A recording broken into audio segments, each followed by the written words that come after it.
Welcome to another episode of the Z Watchables, the podcast where we use hard science and categories to determine what makes bad movies so bad, and occasionally what makes them very enjoyable.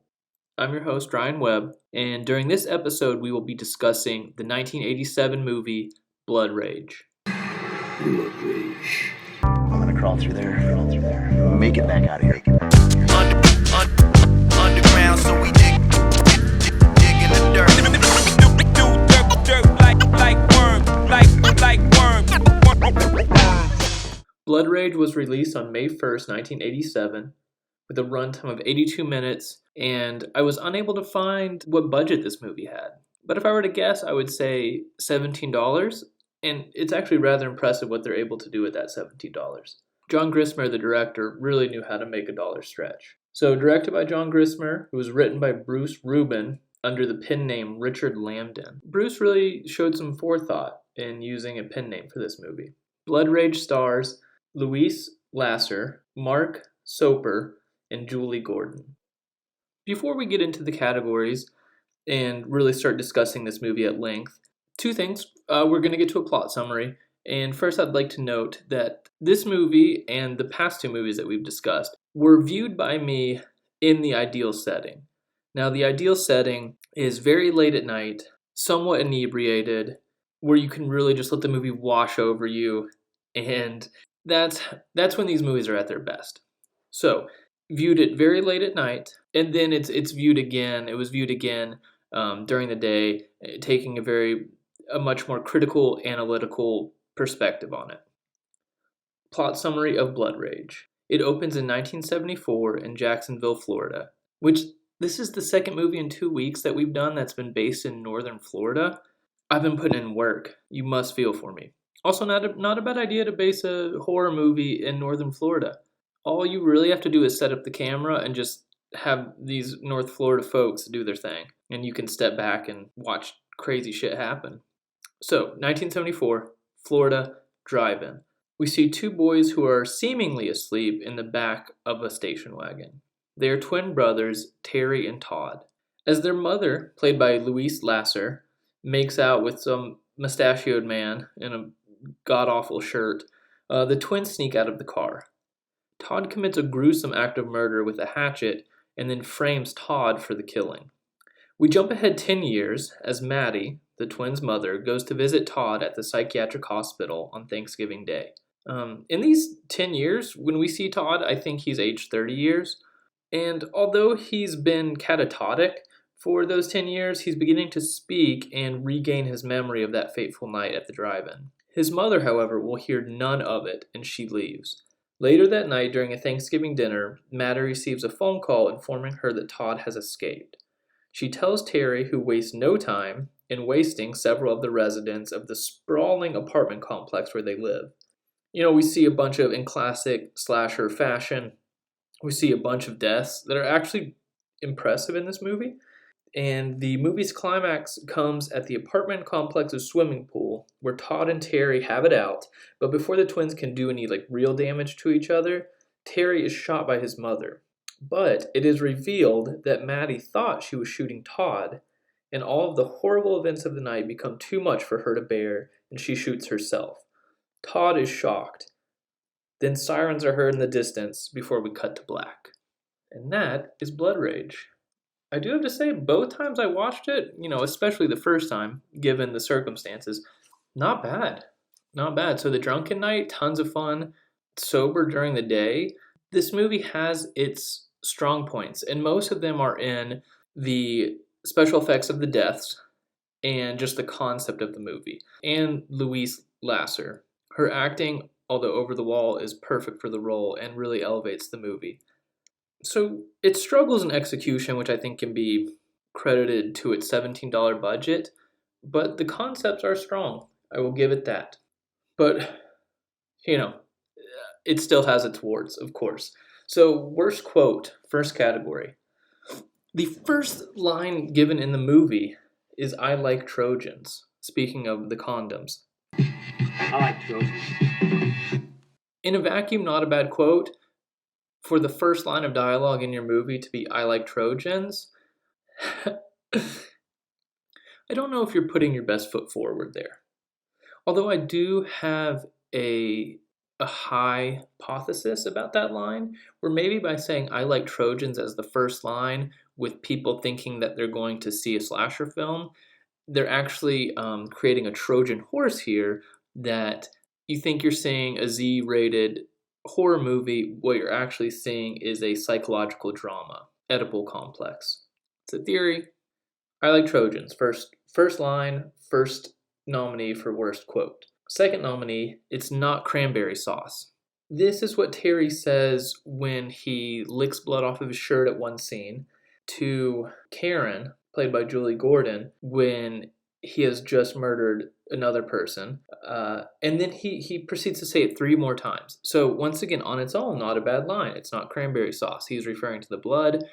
It is fucking Thanksgiving Day. But to go on and say it 4 more times, the first time it's not great, but we give you a pass. 4 more times, you're just kicking a dead horse, and you can only kick that damn dead horse so many times. Third nominee.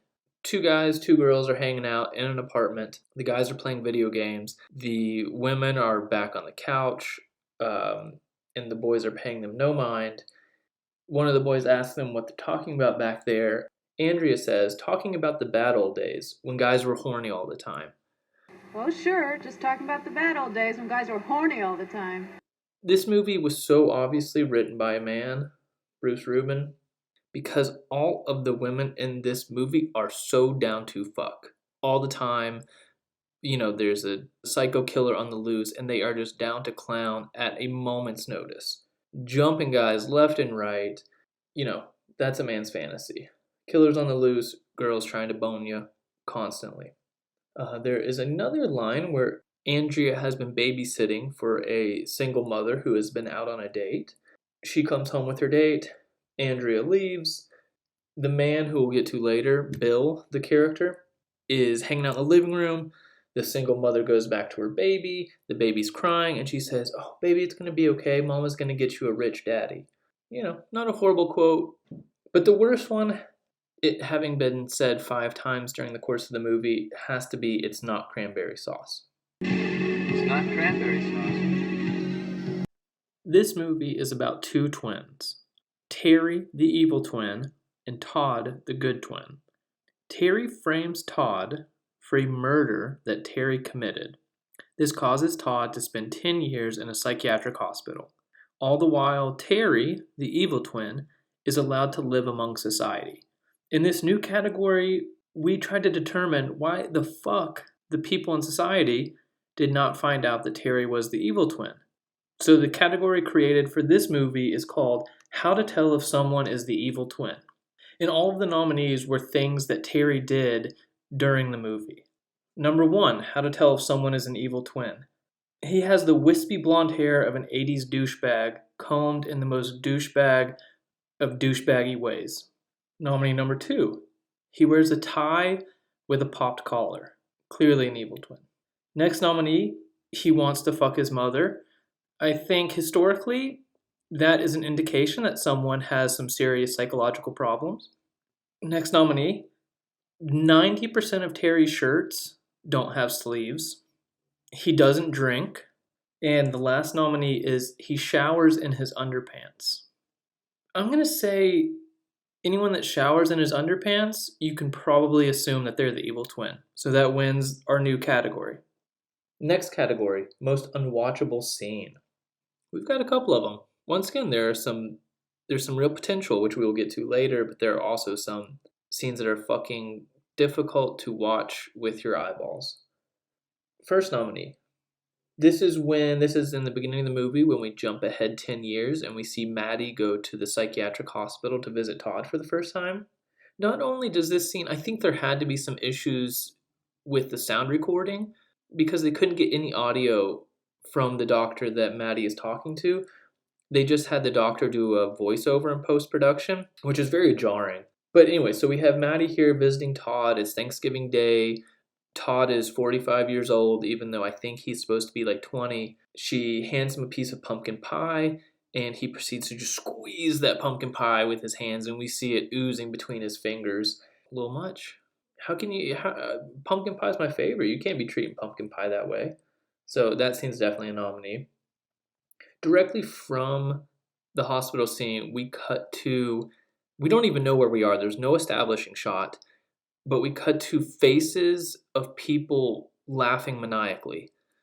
Just one person's face on a screen laughing, another person's face on a screen laughing.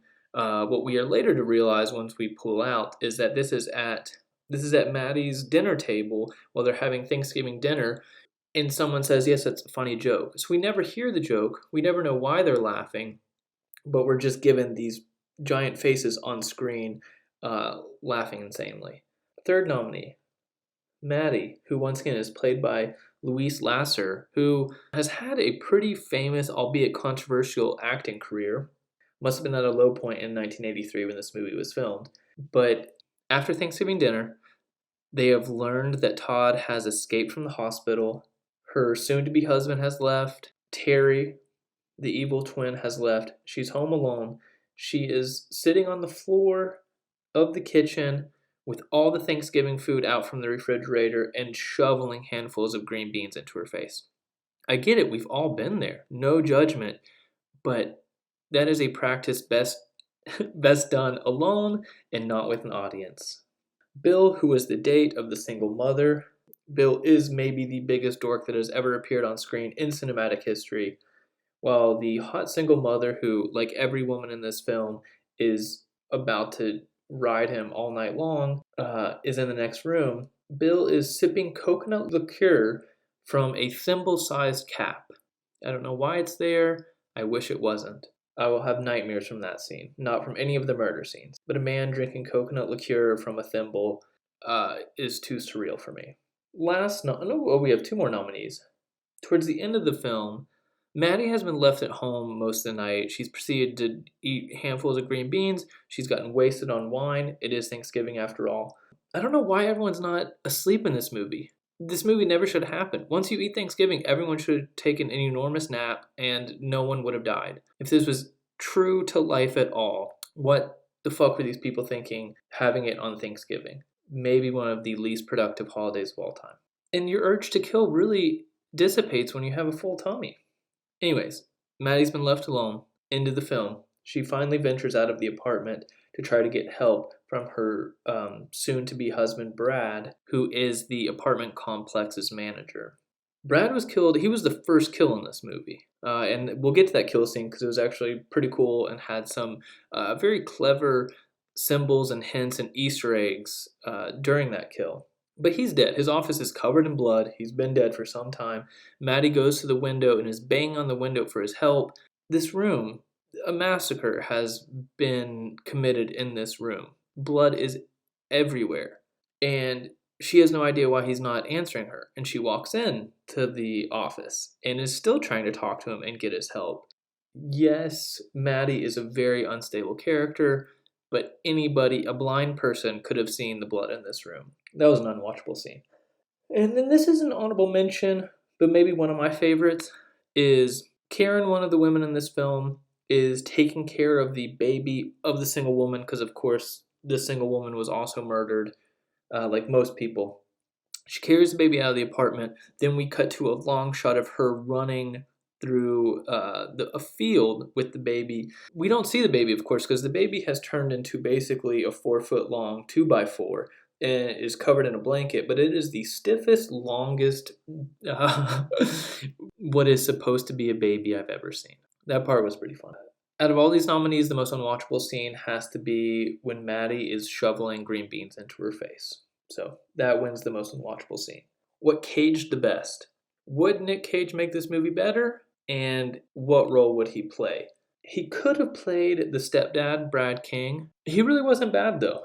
And I think Nick Cage could have done some with that role. But really, I think the roles of Todd and Terry, the feuding twins, he could have been great. He could have played Todd, the very good, soft-spoken, catatonic at times twin, versus Terry, the bloodthirsty, evil beyond all evil twin. He really could have showed his range there, and it would have been a lot of fun to watch. Next category is quarter-ass internet research.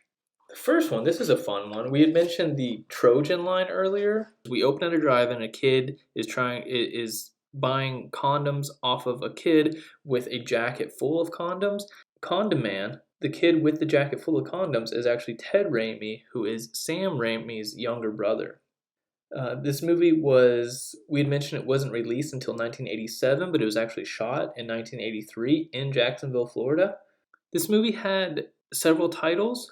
The working title was Slasher, which the version I watched said Blood Rage on the computer when I clicked on the link, but actually in the opening credits still says Slasher. So Slasher was the working title, and in some cuts is in the opening credits. It's obviously known as Blood Rage, and then during an additional cut, it was released as Nightmare at Shadow Woods. Louise Lasser went on to go star in Darren Aronofsky's Requiem for a Dream, which I have to think that Darren Aronofsky watched this movie where she's playing a crazy mom and doing it incredibly well and knew he had to cast her 17 years later, or when he saw it 13 years later, in Requiem for a Dream. This was really just all preparation for that role. She's basically playing the same character. A refrigerator is also heavily involved in this movie. This movie received a 33% audience score. It's not bad. I would say that that's pretty accurate, although I can't get over the fact that that's one below Microwave Massacre, and so I'm going to say this movie deserves a 35 to be 1 point above Microwave Massacre. Low Point Valley. We have a couple of nominees for this category. Oh, excuse me. Mark Super. I have difficulty pronouncing this name. It is Soper. Mark Super. He plays both Ted and Terry, and actually does a really good job playing both characters. I gotta be honest, the first time I viewed this, I was fooled. I thought they had actually gotten real twins to play those two different roles. On second viewing, you can see they rarely interact in the movie, and when they do, they're never shot at the same time, except in the climax, where if you look closely, it is oh so obvious that it is a stunt double who's probably 8 inches taller than Mark Supper, but he does a good job, both his characters. And he actually goes on to, if it wasn't for this, if he didn't go on to play a role in The World According to Garp, there's a chance it could have been Low Point Valley. But because he goes on to do something, I don't think it's going to be him. John Grissmer, the director, who only did The Bride before this, and funny story, The Bride had a working title of The House That Cried Murder, and the opening in Blood Rage at the drive-in on the marquee is The House That Cried Murder. Bruce Rubin, who once again wrote this movie under the pen name, what was his fucking pen name? Richard Lambden? Could have been him, but he actually went on to go write an episode of Recess, the cartoon, so fuck that, can't be Bruce Rubin. Can't believe he went on to go write a children's cartoon after this movie. So I'm going to give it to the director John Grissmer, who this was the last movie he directed. The last thing I found that he ever did was he wrote a Civil War book in 2001. So Low Point Valley, John Grissmer. The Al Pacino, You Won't Watch My Fucking Television Set award for batshit crazy acting. I mean, we know who this award must go to. I'm going to throw Mike Super into the mix because he had to play two completely different characters. One of those characters definitely in love with his mom and wanted to have nothing to do with all of the women in this movie that are trying to have sex with him. He only wants to have sex with his mom. That's, for an actor, I'm sure that's not easy to do. So he went out on a limb, but the winner without question is Louise Lasser. The Fat Guy Award. This movie really doesn't have any fat people. You only have skinny motherfuckers running around, even on Thanksgiving Day. So sadly, I couldn't find one person to win the Fat Guy Award. So we pivoted on that category, and we're gonna create a new one for this movie called the Square Guy Award. This has to go to Bill, the date of the single mother. Bill is the squarest square that's ever emerged from Squaresville. Hit the rod up his butt has a rod up its butt. So in Rod we trust. Square Guy, give it to Bill. You must be this fucked up to watch the movie. This is the category where we recommend a drug regimen that will enhance your viewing of the movie. And if nothing else, it'll help you make it through while maintaining some of your sanity, a sliver of your sanity. This decision has to be inspired by Louise Lasser, who in 1976 was actually given 6 months probation because of possession of cocaine, albeit a very small amount, but that's the cocaine she had on her at the time. I guarantee you go back to her apartment and there are fucking truckloads of cocaine. Um, so Louise Lasser, you have definitely inspired us to recommend maybe a line at the opening of this movie, and then a line when should the second line be? I would recommend a line at the very beginning of the movie, and then a line about midway through where there is a couple killed while having sex on a diving board. I'll just let that sit for a bit. Also, in between those lines and after, I might recommend every time someone dies taking a shot of tequila. Tequila is featured in this movie, or you could take a shot of coconut liqueur, but that might be really fun as a drinking game to take a shot of tequila every time someone dies. Our last category, picking pots.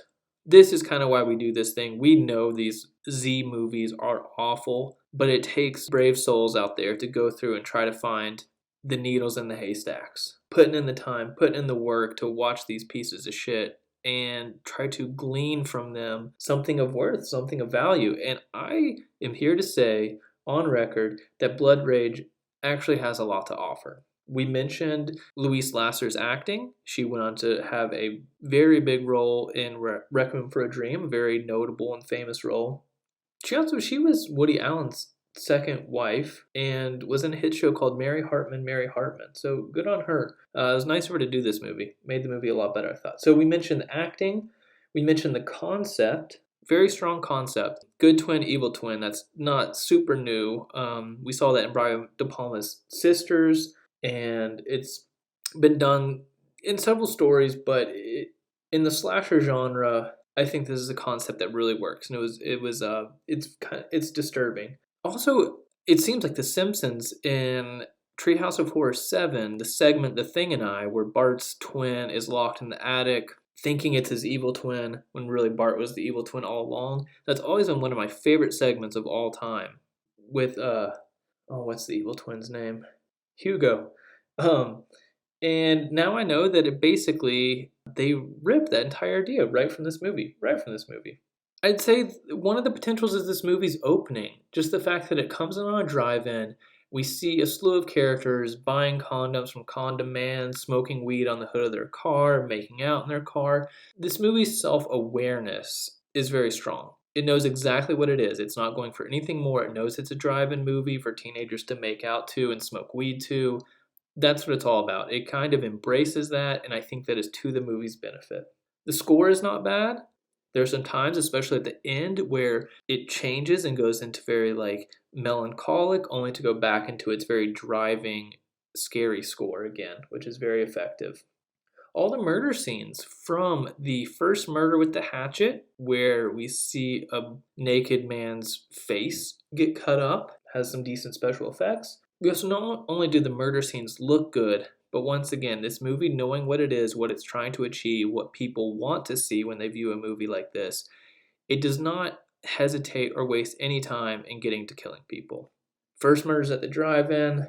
That's 5 minutes into the movie. The second murder is probably 15 minutes into the movie, and that's where Brad King is actually killed in his office by Terry. Brad King has just announced that he and Maddie are about to get married. Terry clearly being very possessive of his mother, and he is the only one that wants to have sex with her. Once he hears this, kind of sets him off. Brad King is in his office holding on to an Old Style, which is a Chicago-based beer. In the background of the office, we also see the famous MC Escher illustration, which is MC Escher's self-portrait in the sphere, which he's holding it with his hand, which I thought was very clever. So everything is leading us to believe that this is hinting at this man's hand getting chopped off. And sure enough, Terry enters, chops off his hand. The hand never drops the beer, which is fantastic, until the very end. That's a great killing scene. We have the doctor is dismembered, doesn't look terrible. The machete is pulled through a torso. It's not bad. This movie does not disappoint when it comes to the slasher approach of you're just going to get several deaths throughout the movie. And did I mention, we're talking about deaths throughout the movie. I had mentioned this before, when you should take your second line. But there's a couple having sex on a diving board in this movie that gets it. Fantastic. And then the ending. The ending is very intelligent and very emotional for this kind of movie. I had mentioned that crazy, inebriated, drunkenly inspired theory where that first line, I like Trojans, was actually a line that was foreshadowing the Trojan horse that this movie was. The only thing that really validates that theory is the end where Todd and Terry are having at it. The mom comes in, shoots who she thinks is Todd, turns out to be Terry. She is then embracing Todd, which is what he wanted all along. She reveals to Todd that she had intended to shoot him. He gets up and they both start screaming in unison, I am Todd, I am Todd.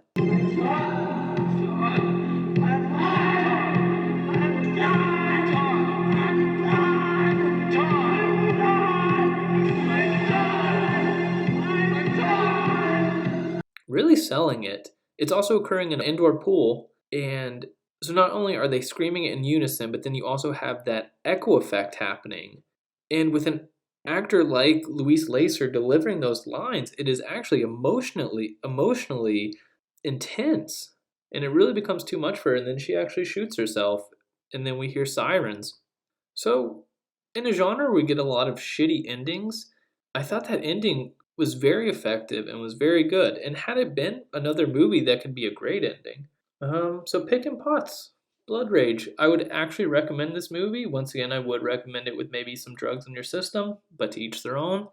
But thank you for joining me on this episode of the Z Watchables, and cheers.